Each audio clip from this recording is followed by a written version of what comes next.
All right, I'm here with. Kyrie's. Okay, Kyrie, how long have you been training or like lifting? It's about like 3 or 4 years now. 3 or 4 years? Like, do you do it as a hobby or like is it just something that makes you feel good? A little bit of both. It's kind of like, I like the progress. It kind of makes me feel good and knowing that there's progress to be happening every time I come. And then it's kind of a hobby because like, I don't know, if I'm not in the gym, I feel like, nah, my life is kind of like boring. So it's like, it has to be part of my schedule every day. Okay, so like since you say you've been lifting for like 3 years, do you think that physical fitness in general, not like just lifting, but being actively fit, like running, swimming, like doing boxing maybe, do you think it enhances your mood and is a sort of mood enhancer for anybody who's like dealing with like mental illnesses or like depression, anxiety, stuff like that? Personally, me, I think it does because it gives you less time to think about all like the negative stuff you got going on in life because you're so focused on making yourself better or progressing in life in the gym. But when you have too much time on your hands, you got too much going in your head, that kind of brings on the depression. So people are training, I feel like they have less time to do that and then plus they'll be happy with the results they're receiving from going. So do you think it's like a coping mechanism in a way, or like what do you think?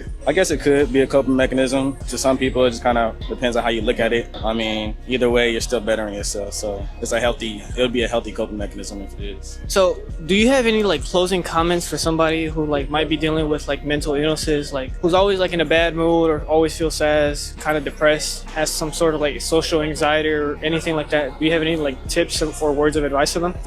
My tips would be just to be yourself, go do what you want to do not care what people say. You know, if you want to come to the gym, even though you might not be, I don't know, you might be a starter, who cares? Everybody's had to start somewhere. So if you want to record, do it. If you want to just lift the heaviest weight, you might fail. Don't be afraid to fail. Everybody fails. Even the strongest people in here, they're gonna fail. So whatever you do, just put your all into it and then just keep going. The progress gonna pay off. Thank you, Kyrie. Would you like to shout yourself out on Instagram or anything like that? My Instagram is ois.reese_1. I post a lot of gym stuff on there. It's the same thing on TikTok too, so y'all can follow me. All right, you heard it. Thank you, Kyrie.